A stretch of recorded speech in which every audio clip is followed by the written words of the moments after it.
Hello दोस्तों, good morning. स्वागत है आप सभी का झारखंड के जीके प्रश्नों सीरीज में। जैसे कि सीरीज का आज के 52 वीडियो और आज के वीडियो कवर करने वाले हैं झारखंड के मोस्ट इंपॉर्टेंट लगभग 20 प्लस प्रश्नों को देखने वाले हैं। साथ ही इनसे संबंधित जितने भी एक्स्ट्रा बिंदु बन सकते हैं उन सभी बिंदुओं के बारे में भी चर्चा करने का प्रयास किया गया है। तो प्लीज़ वीडियो को अंत तक जरूर देखिएगा। यदि आप झारखंड के किसी भी कम्पिटेटिव एग्जाम की तैयारी कर रहे हैं तो ये सीरीज आपके लिए महत्वपूर्ण हो सकता है। तो प्लीज़ चैनल को सब्सक्राइब जरूर कर लें ताकि रेगुलर अपडेट आपको मिल सके। तो चलते हैं आज के वीडियो का पहला प्रश्न स्टार्ट करते हैं। पहला प्रश्न ये रहा आपके सामने। वह झारखंड के कौन सा विद्रोह था? ठीक है, झारखंड का कौन सा विद्रोह था जो अंग्रेजों के विरुद्ध प्रथम विद्रोह माना जाता है?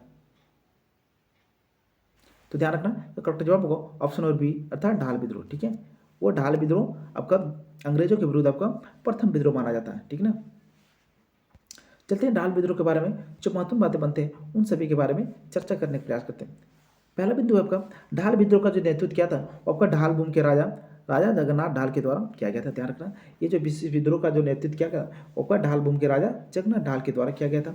इस विद्रोह का जो कार्यकाल था वो आपका 1767 से लेकर 1777 तक लगभग ये आपका 10 वर्षों तक चला था। ध्यान रखना, ये जो ढाल विद्रोह था वो लगभग 10 वर्षों तक चला था। इस विद्रोह का अर्थ है, ठीक है, ढाल विद्रोह। इस विद्रोह का जो अर्थ है आपका ढाल राजा के नेतृत्व में संपूर्ण ढाल राज की जनता का विद्रोह। ठीक है ना, इसका अर्थ क्या होता है कि आपका ढाल राजा के नेतृत्व में संपूर्ण ढाल राज की जनता के विद्रोह है। इस विद्रोह का जो प्रमुख कारण था, ध्यान रखना, ढाल विद्रोह का जो प्रमुख कारण था ये क्या था कि अंग्रेजों द्वारा सिंहभूम के दीवानी प्राप्त कर अपने अधिकार में ले लेना। अंग्रेज क्या कहते हैं कि सिंहभूम में अपने अधिकार मैंने जिसके जो दीवानी क्षेत्र था उनको अपने अधिकार में ले लिया। ठीक है, जिससे नाखुश होकर वहाँ की राजा तथा वहाँ की जनता आपका अंग्रेजों के विरुद्ध विद्रोह कर देता है, जिसे ढाल विद्रोह के नाम से जाना जाने लगा। इस विद्रोह का जो दमन करता थे, ध्यान रखना, इस विद्रोह का जो दमन करता थे आपका चार्ल्स मैगलन तथा लेफ्टिनेंट रूप था। ठीक है, जो असफल रहा था। इस बात को भी क्या रखना, ये जो दमन करता था आपका लेफ्टिनेंट रूप और चार्ल्स था, जिसे अंग्रेज के सरकार ने इसको क्या कहेगा ना, यानी कुचलने के लिए आपको भेजा गया था, लेकिन ये क्या होते हैं, इसमें असफल हो जाते हैं। अगला प्रश्न है, झारखंड में ताम्रपाषाण काल का केंद्र बिंदु किस क्षेत्र को माना जाता है? ध्यान रखना, झारखंड में ताम्रपाषाण काल जो था उसका केंद्र बिंदु किस क्षेत्र को माना जाता है? तो इसका करेक्ट जवाब होगा ऑप्शन और बी अर्थात सिंहभूम को। ठीक है, झारखंड में ताम्रपाषाण युग का जो आपका केंद्र बिंदु माना जाता है वो आपका सिंहभूम क्षेत्र को माना जाता है। ठीक ना। चलते हैं ताम्रपाषाण काल के बारे में जो महत्वपूर्ण बातें उनको जानते हैं।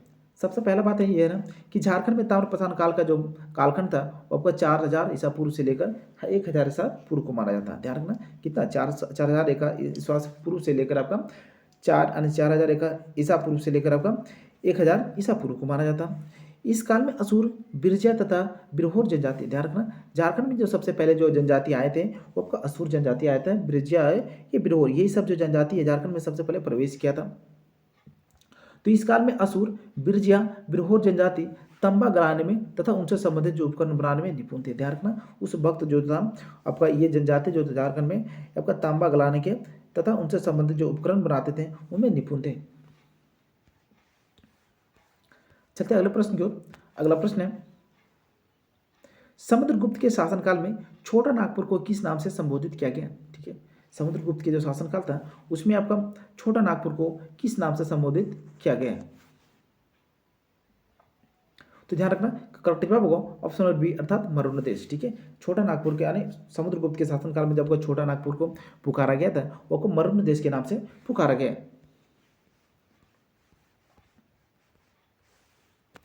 सर्वप्रथम झारखंड का जो उल्लेख जो था, सबसे पहले ध्यान रखना कि जो सर्वप्रथम जो झारखंड का उल्लेख जो था ऐत्रेय ब्राह्मण से पुंड्र के नाम से मिलता है। ठीक है, झारखंड का जो उल्लेख होता है सबसे पहले ऐत्रेय ब्राह्मण में मिलता है, वो आपका पुंड्र नाम से मिलता है। ठीक ना। अगला बिंदु है, विष्णु पुराण में से मुंड कहा गया। ठीक है, झारखंड को जो था विष्णु पुराण में आपका मुंड के नाम से संबोधित किया गया। अगला बिंदु है, मोहम्मद जायसी, मलिक मोहम्मद जो जायसी थे ने अपने ग्रंथ में झारखंड शब्द का उल्लेख पद्मावत के रूप में किया है। ध्यान रखना, इस बात को बेहतर इंपॉर्टेंट बात है ये सब। ठीक है, आपको मलिक मोहम्मद जो जायसी थे वो अपने जो ग्रंथ था, ठीक है, अपने ग्रंथ में झारखंड का जो उल्लेख किया था वो पद्मावत के नाम से उल्लेख किया। अगला बिंदु है, भागवत पुराण में झारखंड को किक्कट प्रदेश कहा गया। ध्यान रखना, भागवत पुराण में आपका झारखंड को किक्कट प्रदेश के नाम से पुकारा गया। अगला बिंदु है महाभारत में झारखंड को पुंडरिक देश कहा गया है। ठीक है, इन सभी बातों को जरूर ध्यान रखना, ये सब बातें इंपॉर्टेंट है। अगला प्रश्न है सैनिक स्कूल तिलैया किस जिले में स्थित है? यानी झारखंड में जो आपका सैनिक स्कूल तिलैया है ये किस जिले में स्थित है? ध्यान रखना, करेक्ट जवाब होगा ऑप्शन नंबर ए अर्थात कोडरमा में। ठीक है, सैनिक स्कूल जो आपका तिलैया जो है वो आपका झारखंड जिले में, यानी क्या बोलते हैं कोडरमा जिले में स्थित है। ठीक है, चलते हैं कोडरमा जिले के बारे में जो महत्वपूर्ण बातें बन सकता है उनको लाने का प्रयास किया गया। पहला बिंदु है कोडरमा भारत का अभ्रक राजधानी कहा जाता है। ध्यान रखना, कोडरमा को जो था भारत के अभ्रक राजधानी कहा गया है, इसे चमकीला धरती के नाम से भी जाना जाता है। ठीक है, कोडरमा अत्यधिक अभ्रक के उत्पादन होने के कारण यह को क्या बोला, यानी भारत का अभ्रक राजधानी तथा इसे चमकीला धरती के नाम से भी पुकारा जाता है। चमकीला धरती इसलिए क्योंकि ये अभ्रक जो होता है उसका गुण होता है चमकना। ठीक है, वो क्या होता है चमकता है, जिसका अर्थ इसको चमकीला धरती के नाम से भी जाना जाता है। नेक्स्ट बिंदु है कोडरमा जिले का क्षेत्रफल जो है वो आपका 16,655 है। ध्यान है कितना, 1655.61 वर्ग किलोमीटर है। कोडरमा जिले की जो सदस्यता है वो आपका 66.84% है। ठीक है, इनमें जो अनुमंडल की संख्या है वो आपका 1 है। ठीक है, इन सभी बातों को जरूर ध्यान रखना। अगला प्रश्न है झारखंड को कौन सा शहर है जो झरनों के शहर के उपनाम से भी जाना जाता है? ठीक है, और ये इंपॉर्टेंट प्रश्न है। ठीक ना, झारखंड को कौन सा शहर है जो झरनों के शहर के नाम से जाना जाता है? याद रखना, करेक्ट जवाब होगा ऑप्शन नंबर डी अर्थात रांची। ठीक है, झारखंड के जो रांची शहर है उसको झरनों के शहर के नाम से भी जाना जाता है। ठीक है, इसमें अत्यधिक, इस शहर में जो था अत्यधिक झरने की उपस्थिति है, जिस कारण से झरनों के शहर के नाम से भी पुकारा जाता है। पहला बिंदु मालूटी गांव, ये क्या आता है प्रश्न आपका, मालूटी गांव किस लिए प्रसिद्ध है? झारखंड में जो था मालूटी गांव जो था किस लिए प्रसिद्ध है? ध्यान रखना, मालूटी गांव जो था को मंदिरों के गांव के नाम से भी जाना। झारखंड में जब आपका मालूटी गांव जो था वो आपका जो आपका कहाँ पे ना दुमका में स्थित है, ये आपका मंदिरों के शहर के नाम से भी जाना जाता है। अगला बिंदु आता है नेतरहाट। नेतरहाट जो था छोटा नागपुर की रानी। ठीक है, नेतरहाट को जो था छोटा नागपुर की रानी तथा पहाड़ियों के मल्लिका के उपनाम से भी पुकारा जाता है। ठीक है, इन बातों को जरूर ध्यान रखना। नेतरहाट को आपका छोटा नागपुर की रानी तथा पहाड़ियों के उपमल्लिका के नाम यानी मल्लिका के नाम से भी पुकारा जाता है। अगला बिंदु आता है आपका धनबाद। ठीक है, धनबाद क्या है, धनबाद को इसे कोयला राजधानी के नाम से भी जाना जाता है। ठीक है, धनबाद को यानी कोयला राजधानी के नाम से भी पुकारा जाता है। अगला प्रश्न है विश्व में प्रथम बाघ की जनगणना झारखंड के किस नेशनल पार्क में हुआ था? ध्यान रखना, विश्व के जो बाघों की जनगणना हुआ था उसमें प्रथम जो था झारखंड के किस अभ्यारण्य में हुआ था? तो ध्यान रखना, करेक्ट जवाब होगा ऑप्शन नंबर सी अर्थात बेतला नेशनल पार्क। ठीक है, झारखंड के जो बेतला नेशनल पार्क था इसमें सर्वप्रथम बाघों की जनगणना हुआ था। कब हुआ था? 1932 को। ठीक है, चलते इनके बारे में महत्वपूर्ण बातों को जानते हैं। सबसे पहला बात, यह यानी जो जनगणना हुआ था वो बेतला नेशनल पार्क में 1932 में हुआ था। कब हुआ था? 1932 में। यह नेशनल पार्क लातेहार जिले में स्थित है, यानी बेतला जो नेशनल पार्क है वो कहाँ पे? लातेहार जिले में स्थित है। झारखंड में कुल जो नेशनल राष्ट्रीय उद्यान यानी नेशनल जो पार्क है वो केवल एक ही है, वो भी बेतला नेशनल पार्क। ठीक है, बेतला नेशनल पार्क की जो स्थापना हुआ था वो 1986 को हुआ था। कब हुआ था? 1986 को हुआ था।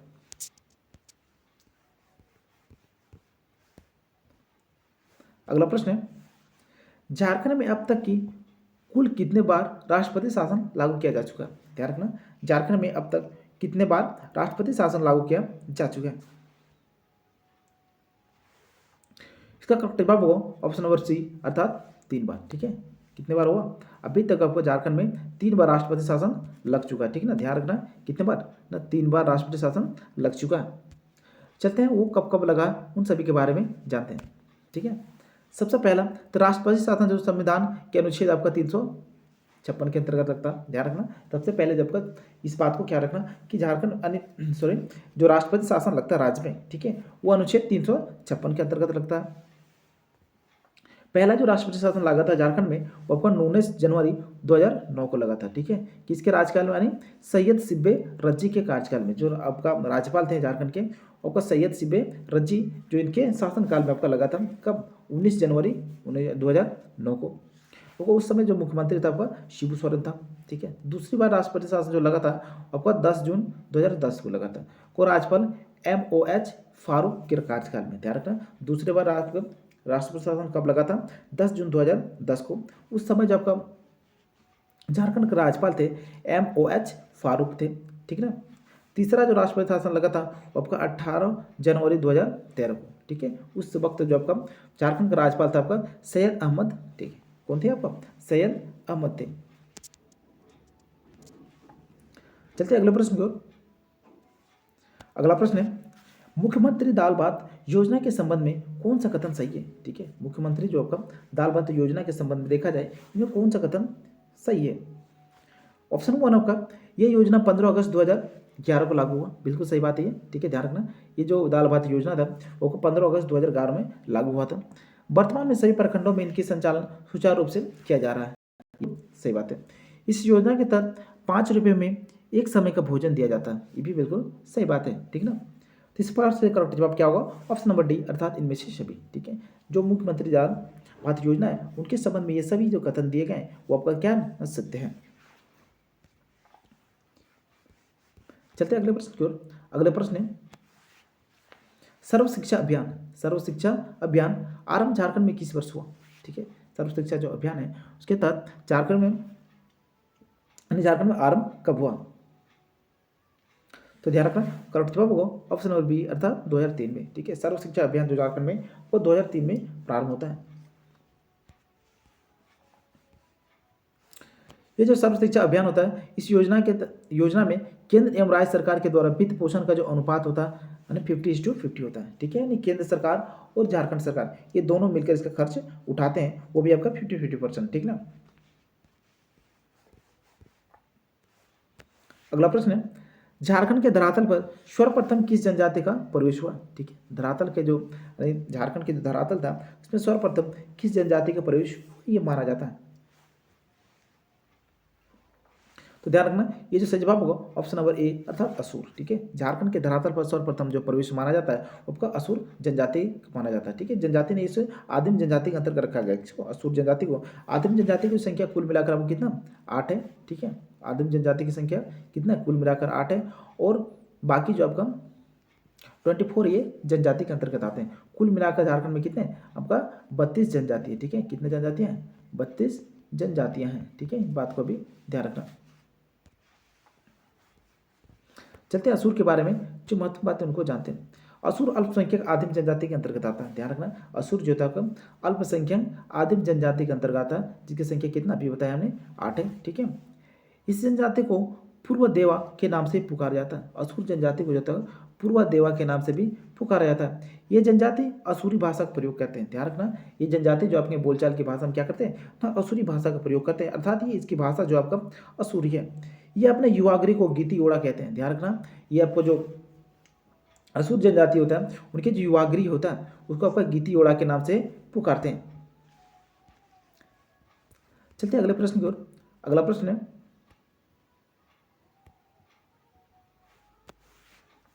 HEC, ठीक है। HEC यानी हैवी इंजीनियरिंग कॉर्पोरेशन, ठीक है, नामक इंजीनियरिंग उद्योग झारखंड के किस जिले में स्थित है? HEC जो झारखंड के किस जिले में स्थित है? इसका करेक्ट जवाब होगा ऑप्शन नंबर ए, अर्थात रांची में, ठीक है। HEC जो आपका झारखंड के रांची जिले में स्थित है। रांची के आपका हटिया नामक स्थान पर स्थित है। चलते हैं HEC के बारे में जितने महत्वपूर्ण बातें हैं उनको जानते हैं। पहला बात है, यह उद्योग रांची के हटिया नामक स्थान पर स्थित है। ध्यान रखना, ये जो HEC नामक उद्योग है आपका रांची के हटिया नामक स्थान पर स्थित है, जिसका स्थापना 1958 में की गई थी। कब किया गया था? 1958 में किया गया था। इसकी स्थापना रूस एवं चेकोस्लोवाकिया के सहयोग से किया गया था, ठीक है। HEC की जो स्थापना किया था वो किसके सहयोग से? रूस एवं चेकोस्लोवाकिया नामक 2 देशों के सहयोग से आपका क्या किया था? इसका निर्माण किया गया था, ठीक ना। अगला प्रश्न है, वन स्थिति रिपोर्ट 2019 के अनुसार, ठीक है, वन स्थिति रिपोर्ट 2019 के अनुसार झारखंड राज्य में कुल कितने % क्षेत्रफल पर वन है? ध्यान रखना, स्थिति रिपोर्ट किसके अनुसार? यानी 2019 के अनुसार। इसका करेक्ट जवाब होगा ऑप्शन नंबर बी, अर्थात 29.62%, ठीक है। आपका वन स्थिति रिपोर्ट आपका 2019 के अनुसार देखा जाए तो झारखंड में जो वनों की क्षेत्रफल है वो आपको 29.62% है। चलते इनसे संबंधित महत्वपूर्ण बातों को जानते हैं। सबसे पहला बात, राज्य में जो कुल वनों का क्षेत्रफल है वो आपका 23,611.41% है। ठीक है, ये कितना है? 23,611.41 जो वर्ग किलोमीटर, ये आपको वनों कुल झारखंड में वनों की आपका क्षेत्रफल है। ठीक है, भारत में कुल वन क्षेत्र का आपका जो भारत के कुल वन क्षेत्र है उसका आपका 3.31% है। ठीक है, झारखंड में। ठीक है, पूरा भारत के अनुसार से देखा जाए तो उसका जो परसेंटेज बनता है आपका झारखंड में वनों का जो परसेंट है वो कितना 3.1% है। तीसरा बिंदु है आपका झारखंड में सर्वाधिक वन वाला क्षेत्र है आपका जिला है आपका पश्चिमी सिंहभूम। ध्यान रखना, झारखंड में सर्वाधिक वन वाला जो जिला है आपको पश्चिमी सिंहभूम है, और न्यूनतम वन वाला क्षेत्र का जो क्षेत्र वाला है आपका धनबाद है। ठीक है, इस बात को भी ख्याल रखना। अत्यधिक यानी झारखंड में अत्यधिक वनों का जो वन क्षेत्र वाला जो आपका जिला आपका पश्चिमी सिंहभूम, और निम्नतम वन क्षेत्र वाला आपका जिला आपका धनबाद है। अगला प्रश्न है, झारखंड राज्य की सीमाएं कितने राज्यों में को स्पर्श करती है? झारखंड राज्य की जो सीमाएं हैं वो कितने राज्यों को स्पर्श करती है? तो ध्यान रखना, करेक्ट जवाब होगा ऑप्शन नंबर बी यानी सी अर्थात 5 जिलों को। ठीक है, यानी झारखंड जो आपका झारखंड का जो सीमाएं आपका 5 राज्यों को क्या करते हैं ना स्पर्श करती है। चलते हैं इन सभी राज्यों को देखते हैं। ये रहा, सबसे पहले तो पूरब में आता आपका पश्चिम बंगाल। ठीक है, ये वेस्ट बंगाल। पश्चिम में आता आपका छत्तीसगढ़। ठीक है, छत्तीसगढ़ और उड़ीसा, यानी पहला। दूसरा ये रहा आपका, तीसरा उत्तर प्रदेश। ठीक है, चौथा आपका बिहार उत्तर में रहता है। ठीक है, बिहार जो आपका उत्तर में क्या करता है आपका झारखंड के साथ साझा जिला आप क्या करते हैं आपका सीमा साझा करते हैं। अगला आपका उड़ीसा। ठीक है, ये आपका दक्षिण दिशा में कौन सा आपका उड़ीसा है। तो इस प्रकार से ये 5 जिले जो था झारखंड के साथ सीमा साझा करते हैं। और एक बात, ये महत्वपूर्ण बात है, झारखंड के एकमात्र जिला गढ़वा है जो उत्तर प्रदेश के साथ सीमा बनाता है। ध्यान रखना, झारखंड के एकमात्र जिला वो गढ़वा है जो क्या करता है ना उत्तर प्रदेश के साथ सीमा बनाता है। ये प्रश्न बनता है। ठीक है, एग्जाम में ये प्रश्न बनता है, इसलिए हमने इसको अलग से लिख दिया। ठीक है, कि झारखंड के एकमात्र जिला गढ़वा है जो उत्तर प्रदेश के साथ जिला क्या बोलते हैं सीमा साझा करता है। अगला प्रश्न है, झारखंड का प्रमुख लोक नृत्य। ठीक है, झारखंड का प्रमुख लोक नृत्य छऊ नृत्य यूनेस्को द्वारा विश्व यानी विरासत नृत्य कब शामिल किया गया? ठीक है, ध्यान रखना, झारखंड का जो प्रमुख लोक नृत्य आपका छऊ नृत्य, इसके यूनेस्को द्वारा यानी विरासत नृत्य में शामिल कब किया गया? तो ध्यान रखना, वो ईयर था आपका 2010। ठीक है, क्या था आपका 2010 था। यूनेस्को क्या क्या करना विश्व विरासत यानी विरासत नृत्य में क्या क्या इसको शामिल किया गया है। चलते छऊ नृत्य है उनके बारे में महत्वपूर्ण बातों को जरूर जानते हैं। पहला बिंदु है, छऊ नृत्य का प्रारंभ झारखंड के सारेकेला से हुआ। ध्यान रखना, छऊ नृत्य का जो प्रारंभ हुआ वो झारखंड के आपका सारेकेला के यानी से क्या वो सारेकेला राज्य यानी जिला से आपका प्रारंभ होता है। इसका जो जन्म जाता माना जाता है यानी छऊ नृत्य का जो जन्म जाता माना जाता है वो आपका सारेकेला जिला को ही माना जाता है। ये एक पुरुष प्रधान नृत्य है। ध्यान रखना, ये छऊ नृत्य है एक प्रकार का पुरुष प्रधान नृत्य है। विदेशों में सर्वप्रथम इसका जो मंचन किया गया था आपका सुधेंद्र नारायण सिंह के द्वारा किया गया था। ठीक है, उसने क्या था आपका सुधेंद्र नारायण सिंह द्वारा किया था, 1938 को किया गया था। ठीक है, इस बात को भी ध्यान रखना। इस जो नृत्य होता है, ये जो आपका छऊ नृत्य होता है, ये 3 शैलियों में पाया जाता है। ध्यान रखना, कितने शैलियों में? 3 शैलियों में। पहला शैली है आपका सारेकेला छऊ। ठीक है, सारेकेला छऊ जो झारखंड का है। ठीक है, सबसे प्राचीन शैली माना जाता है इसको। छऊकेला यानी छऊ नृत्य का जो 3 शैली है उनमें से आपका सारेकेला छऊ जो था झारखंड में पाया जाता है, ये आपका सबसे प्राचीन शैली माना जाता है। दूसरा आता है मयूरभंज छऊ। मयूरभंज छऊ जो था ये उड़ीसा मनाता। ठीक है, कहाँ मनाता? वो उड़ीसा मनाता। तीसरा आता है आपका पुरलिया छऊ, ये आपका पश्चिम बंगाल में बनता है। ठीक है, इस प्रकार जो इसका 3 शैलियाँ वो कुल मिलाकर। ठीक ना, तो आज के प्रश्न को यही करते हैं समाप्त। मिलते हैं फिर अगले वीडियो में, तब तक के लिए आप सबको से लेते हुए प्लीज़ वीडियो पसंद आया तो लाइक जरूर कर जाना, साथ ही अपने दोस्तों के साथ शेयर कर जरूर करें ताकि अधिक से अधिक बच्चे इससे जुड़ सकें। तो फिर मिलते हैं फिर अगले वीडियो में, तब तक के लिए बहुत बहुत थैंक यू।